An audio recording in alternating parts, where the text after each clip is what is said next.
Menjijikkan, dulu sering hujat Anies, Irma Chaniago kini jilat ludah sendiri dengan puji Anies. Berkat Yohanes Nasdem moncer. Hahaha lu, makin nyungsep iya. Dan melihat seorang sosok Anies Rashid Baswedan. Jangan-jangan besok Anies jadi presiden, satu Indonesia tenggelam. Tapi kalau sudah masuk Indonesia Timur, Anies Baswedan nggak bakalan menang, bro. Kayaknya untuk Papua mungkin Anies tidak mendapatkan suara. Tiba-tiba Nasdem secara radikal mencalonkan Anies calon presiden 2024. Ini ngomong apa sih? Ini badut kok dipelihara di sini? Ini badut kok dipelihara di sini? Mana ada Nasdem mencalonkan Anies? Bang Surya Paloh yang saya amat hormati, seluruh keluarga besar Nasdem yang saya banggakan. Bismillah, kami terima, kami siap jalan bersama. Dipanggil dong, kan beliau sebagai komandannya, ya beliau harus dipanggil dan ditanya bagaimana sistem pengawasan di Pemda DKI, prosedurnya seperti apa, kenapa bisa terjadi, harus ditanya.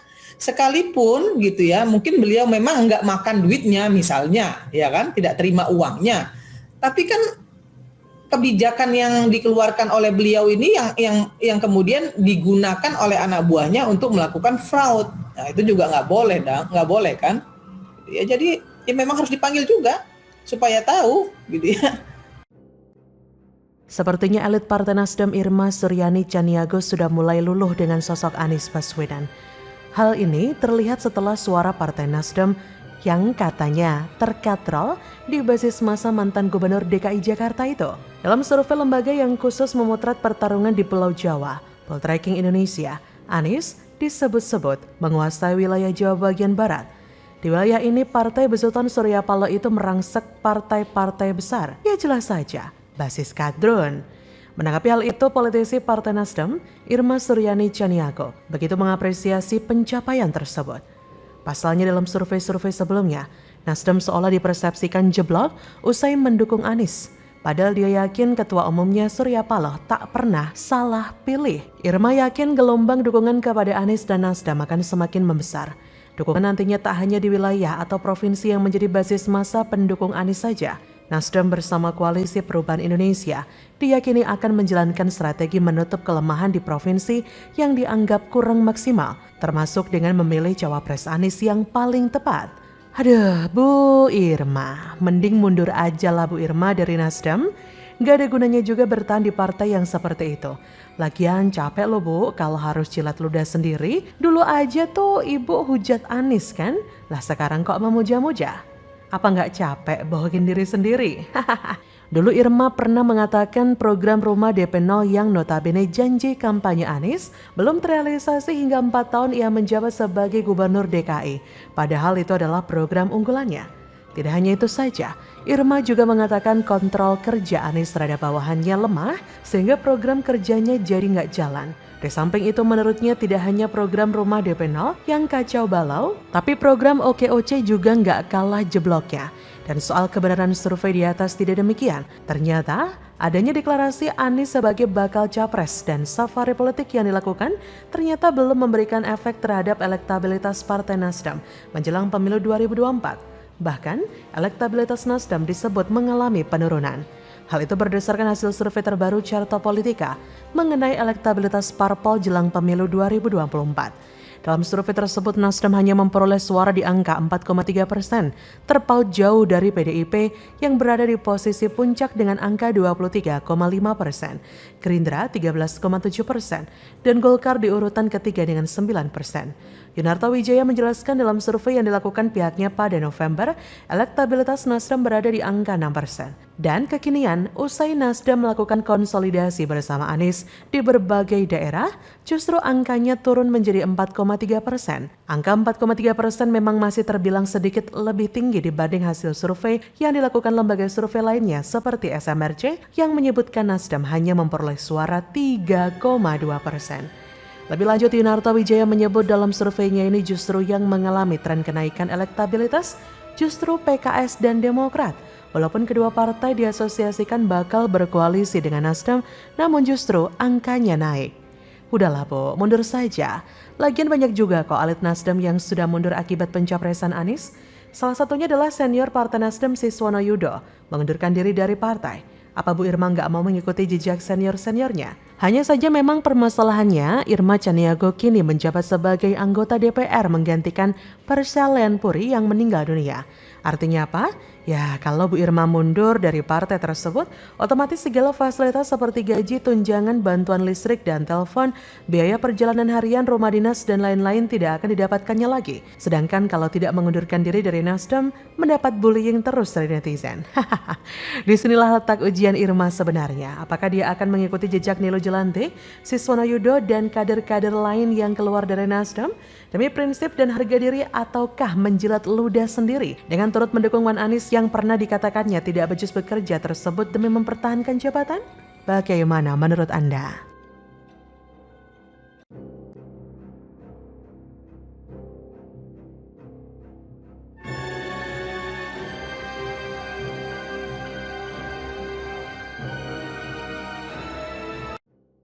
Formula E yang digagas Anies berlanjut. Rocky Gerung fitnah Heru Budi sudah makan malam dengan Anies. Mana buktinya? Mana mau PJ Heru lanjutkan program Anfaida? Pak Heru ini calon jabat gubernur udah makan malam dengan Anies. Oke. Kalau gitu kita lanjutkan bahwa ternyata bukan Pak Heru yang makan malam dengan Anies, Jokowi yang makan malam dengan Anies tuh, dan Pak Heru sebetulnya melayani mereka berdua. Kan kita bisa bandingkan begitu tuh. Atau ada orang yang mengantarai bahwa udahlah itu ngapain sih itu mesti terus-menerus menihilkan Anies kan. Ini akan membuat bentangan pembatas antara pengkritik dan yang dikritik jadi lebih soft dan manusiawi ya. Kritik bisa jalan terus nggak masalah, tapi kali ini akan berbeda. Mungkin nggak ada lagi kata dungu ya. Aja sih, emang orang sekarang ini meski dia salah teriaknya seperti nggak mau kalah. Selama ini orang ini bebas ngomong apa aja, bahkan berkata-kata dengan kasar di sebuah acara TV yang sekarang sudah dibubarkan TV-nya, acaranya. Pengamat politik Rocky Gerung menanggapi soal dilanjutkannya salah satu program besar Anies Baswedan di DKI Jakarta, yaitu Formula E oleh PJ Gubernur Heru Budi Hartono. Ia menduga bahwa sudah ada deal-dealan, sudah ada makan malam sebelumnya antara Anies dengan PJ Heru. Ia juga menyebut jika Jakarta menjadi unik karena ada Formula E dan akan dibuat setahun 2 kali. Hal ini menurut Rocky bisa dimanfaatkan oleh fakultas-fakultas teknik untuk merancang dan bukan hanya sekedar aerodinamika dari mobil listrik saja, tapi ada aeroestetiknya, karena itu menimbulkan menurutnya merupakan pelajaran sebetulnya. Dan Heru tentu tahu bahwa ya dia sebetulnya juga pejabat sementara doang gitu. Jadi kalau sementara ngapain memasalahkan hal-hal yang substansial gitu kan. Jadi udahlah itu Pak Heru mending teruskan beberapa soal teknis yang ditinggalkan Anies, supaya beliau nanti Pak Heru diingat sebagai orang yang meneruskan kebaikan Anies gitu, bukan membatalkan kebaikan Anies. Karena orang Jakarta udah anggap nggak ada yang cacat pada Anies Baswedan itu. Walaupun kita tahu ya ada cacat-cacat kecil lah. Sebelumnya PJ Heru memberikan sinyal memang bakal menggelar balapan mobil listrik Formula E 2023. Akan tetapi, orang nomor 1 di ibu kota ini mempersilahkan PT Jakpro untuk melanjutkan program warisan Gubernur Anies ini. Jadi istilahnya, PJ Heru menyerahkan semua ke tangan Jakpro. Fitnah-fitnah keji, hoax-hoax yang seperti inilah yang menyebabkan kualitas masyarakat kita tidak akan maju pikirannya. Mana ada PJ Heru kong kali kong dengan Anies? Mana buktinya kalau memang ada? PJ Heru aja lepas tangan kok serahkan ke Jakpro, karena ajang tersebut juga menyangkut aksi korporasi dalam berbisnis. Mana mau dia dijebak balapan halu penuh aroma korupsi? Dari sikap yang diambil PJ Heru ini kita bisa jadi melihat jika Anies sedang menumbalkan Jakpro untuk menghadapi kelanjutan gelaran ajang Formula E. Karena memang masih ada 2 tahun lagi pelaksanaan ajang Formula E yang harus dilakukan oleh Jakarta, dan uang sudah ada sebesar 560 miliar yang sudah dibayarkan pula sebagai komitmen fee. Masalah Formula E ini pastilah membuat Jakpro pusing 7 keliling. Bukan, 1000 keliling kayaknya. PJ Heru juga tengah memilah-milah mana utang-utang yang bisa ditangani Pemda DKI, mana pula yang tidak bisa ditangani oleh Pemda DKI. Dan PJ Heru sudah memutuskan bahwa hutang serta permasalahan lain terkait Formula E sepenuhnya ada di tangan Jakpro. 5 tahun Anies jadi gubernur Jakarta, ini adalah kali pertama seorang gubernur di Indonesia lengser dan meninggalkan utang yang sebegitu banyak tapi tidak dirasakan warganya. Lagian Pak Heru nggak tahu apa-apa tentang Formula E, mungkin belum mempelajari kali ya. Tapi nggak ada urusan pula dengan gubernur yang menjadi penggagas dari Formula E itu. Dan memang harusnya selesai di waktu gubernur sebelumnya, belum pernah tugas. Harusnya minta pertanggungjawaban soal utang atau pelaksanaannya pada waktu itu, bukan malah dipolitisasi dengan membawa nama PJ Heru dalam masalah Formula E ini. Dan saya pikir di dalam akal yang saya tentu akan ada pembaharuan informasi setiap saat mengikuti perkembangan zaman. Jangankan dengan teknologi saja, bahkan dunia ilmu filsafat pun akan berubah seiring dengan perkembangan peradaban manusia. Mungkin logika Rocky Gerung seperti itu benar dan relevan jika sekarang kita masih hidup di zaman Orde Baru. Namun nyatanya sekarang kita sudah hidup di zaman yang serba terbuka dan informasi yang serba cepat menyebar melalui jaringan internet yang tanpa batas dan tanpa filter ini. Fakta-fakta mana yang benar dan salah sudah terpampang nyata kok di media sosial. Kemajuan inilah penyebab kenapa kita layak mempertanyakan logika akal sehat ala Rocky Gerung dalam pernyataan-pernyataan dungunya tentang masalah kebenaran.